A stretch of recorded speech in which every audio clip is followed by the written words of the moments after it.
আজানের পরের দোয়া, যে ব্যক্তি আজানের পরে দোয়া পাঠ করবে সে কিয়ামতের দিন হুজুর সাল্লাল্লাহু আলাইহি ওয়াসাল্লামের শাফাআত লাভ করবে, যেমন হাদিস শরীফে আছে। আমরা আজকে শিখব হযরতে জাবের রাদিয়াল্লাহু তাআলা আনহু সূত্রে বর্ণিত যে হুজুর সাল্লাল্লাহু আলাইহি ওয়াসাল্লাম ইরশাদ করেছেন, যে ব্যক্তি আজান শোনার পর এই দোয়া পাঠ করবে তার জন্য কিয়ামতের দিন আমার শাফাআত গ্রাহ্য হবে। সুবহানাল্লাহ। আমরা এখন শিখব আজানের দোয়া।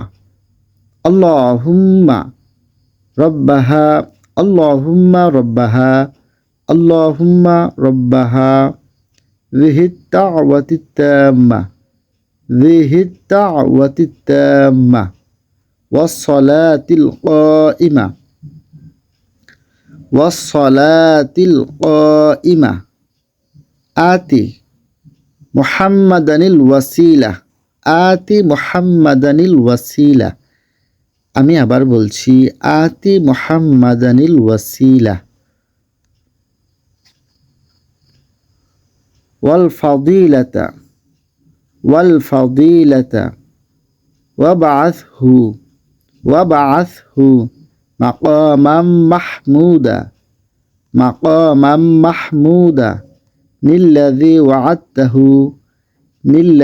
ওয়া'আদতাহু ইন্নাকা লা তুখলিফুল মিআদ ইন্নাকা লা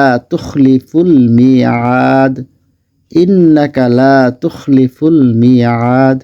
প্রিয় বন্ধুরা, ভালো লাগলে ভিডিওটি প্রিয় মানুষদের মধ্যে শেয়ার করুন আর আমার এই চ্যানেলটাকে সাবস্ক্রাইব করতে ভুলবেন না দয়া করে।